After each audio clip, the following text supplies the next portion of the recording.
Alam mga palangga, so mag-react tayo dito kay Manong Driver na grabe ang reklamo niya kay Kuno, matagal daw sila pumila. No, pagkuha daw ng ayuda, haraw 5,000 lang daw. No, matagal daw ang pila, nagutuman daw sila. Nung yung nakaraang administrasyon naman daw, hindi naman daw ito nangyari sa kanila. Totoo ba? Pero bigyan natin ng resibo kung talagang nagsasabi siya ng totoo, di ba? Kung tingnan natin kung nagsasabi siya ng totoo, kung alin ba talaga ang mas maganda, yung nakaraang administrasyon or ngayon na administrasyon. So, panoorin natin ito langga. Pakinggan nyo mabuti at sana lahat kayo na mga driver kayo, wag naman kayo magpagamit sa propaganda para siraan ang gobyerno natin. Ha? Ito pakinggan nyo ga. Ayuda, dapat hindi pinapahirapan ng tao. Hindi katulad ng nakarang presidente, pag nahihirapan ng tao, gagawa sila ng paraan. Stop muna natin, gawa tayo ng paraan para mapadali. 11 ng umaga. Hanggang ngayon. Hindi pa nakukuha yung 5,000. Hindi pa. 5,000 lang kukunin. Kung gaano pinahirapan yung mga tao, mga rider, ganun na lang. To, panahon to ni Duterte. Nahirapan kami kasi wala pong kain. Panangalian sa kapunan. Gutom. Grabe, 1,000 na ayuda. Oh, 1,000 lang binigay sa kanila. 24 hours silang pumila. Grabe. 24 hours pumila para sa 1,000 na ayuda. Hindi rin sila kumain, hindi sila natulog. Dahil pumila nga po sila para makakuha ng ayuda. Diba? Magdamag silang pumila doon. Madaling araw, April 7, sila nagsimula na pumila. Tapos, nakakuha sila ng ayuda nila April 8 na. Diba? Grabe, 24 hours. Grabe. Dahil bawal pumasada, binigyan na lang ng bigas at mga delata ang mga tricycle driver na ito ng Cainta Rizal. Wala talaga magawa, kaya tipid-tipid lang po muna.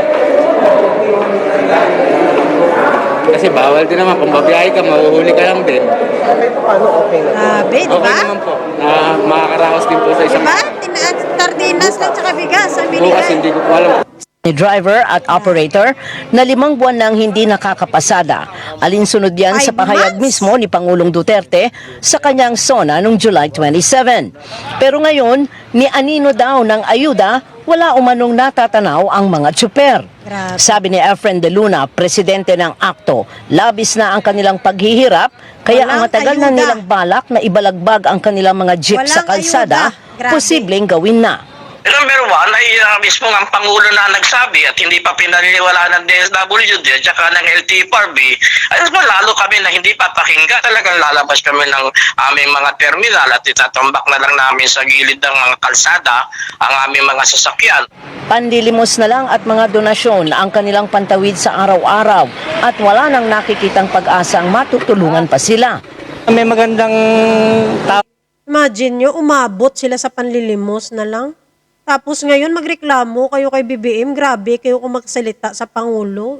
Lahat na ng paraan ginagawa ng Pangulo para sa inyo ng mga driver, tapos anong binabalik nyo sa Pangulo? Nagpupropaganda kayo.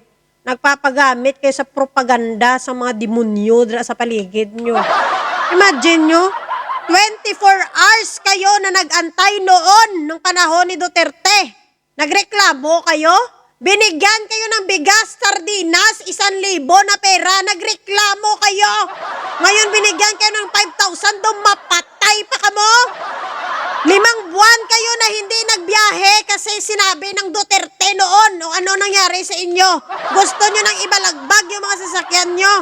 Dumating pa kayo sa punto ng buhay nyo noon na manlimos kayo.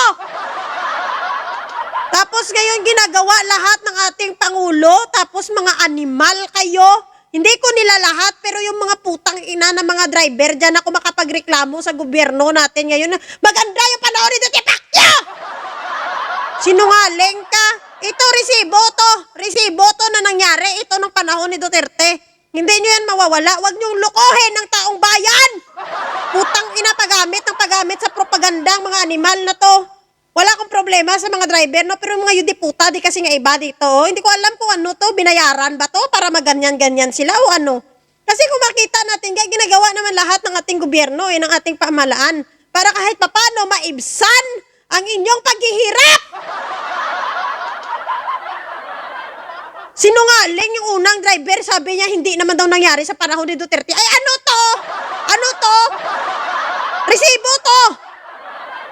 24 hours nga kayong nagabang. Imagine, April 7, pumila kayo, umuwi kayo, April 8 na!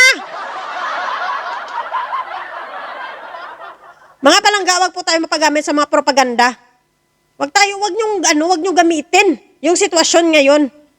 Yung pangyayari ngayon para sirain lalo ang ating gobyerno.